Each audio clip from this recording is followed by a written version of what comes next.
सर्वप्रथम माझी ओळख होतं doctor Sanjeev Thakur, laparoscopic and bariatric surgeon आणि डीन म्हणून मी सोलापूर येथे कार्यरत आहे. आज 11:30 वाजता एका प्रायव्हेट हॉस्पिटलमधून आमच्याकडे एक डेड बॉडी पी एमसाठी आलेली आहे. आणि त्याचा एक मला फोन आला की अशी आजार सस्पेक्टेड आहे. त्याची क्लिनिकल हिस्ट्री मी बघितली. तो 18 तारखेला प्रायव्हेट हॉस्पिटलला ॲडमिट होता. त्याला सस्पेक्टेड गियाबारी सिंड्रोम असं होतं आणि त्यांनी त्याला काय 5 दिवस ट्रीटमेंट दिली आणि इन्स्पाईट ऑफ ट्रीटमेंट आणि व्हेंटिलेटर सपोर्ट तो आज मृत पावलेला आहे. ती बॉडी 12 वाजता आली आणि एक बघितलं असेल पुण्यामध्ये मोठा आउटब्रेक चाललेला आहे गियाबारी सिंड्रोमचा आणि सगळे हॅवॉक झालेले आहे. तर यावेळेला नुसतं पी एम न करता, कारण त्याचं ऑलरेडी मेडिकल लिगल झालं होतं, तर मेडिकल लिगल पी एम व्यतिरिक्त आपल्याला काहीतरी वेगळं करायला पाहिजे. सो वी थॉट आपण एक क्लिनिकल पी एम करावं. क्लिनिकल पी एम आपण कधी करतो?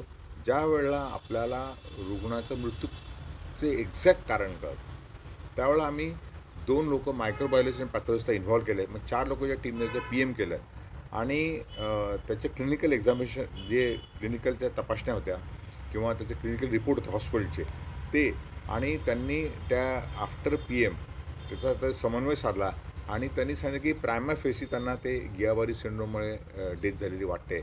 पण कन्फर्म करण्यासाठी त्यांनी सी एस एफ आपण सेरेब्रोस्पायनल फ्लुइड असतं त्या ब्रेनमध्ये असतं ते, नंतर त्याचं बॅक्टेरियल व्हायरल आणि फंगल कल्चरला पाठवलेलं आहे. P C R polymerase change रिॲक्शनसुद्धा ब्लड पाठवलेलं आहे.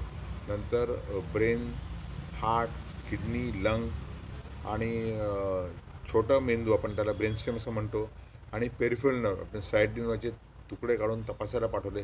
एक्झॅक्टली आपल्याला एकदा हिस्टोपॅथॉलॉजिकल आणि पी सी आर रिपोर्ट किंवा आपण बॅक्टेरियल, व्हायरल, फंगल, मायक्रोबायोलॉजिकल, सायटॉलॉजिकल आणि हिस्टोपॅथी 3 रिपोर्ट आले की आपल्याला एक्झॅक्ट कॉज ऑफ डेथ देता येईल. साधारणतः किती दिवस हे रिपोर्ट मिळण्यासाठी लागू शकतात? साधारण 5 ते 6 दिवस लागायला हरकत नाही. मी एक्सपेक्ट करायला सांगितलेलं आहे. असं सुट्टी आहे उद्यापासून लवकर बाय द टाईम लवकर द्यायचा प्रयत्न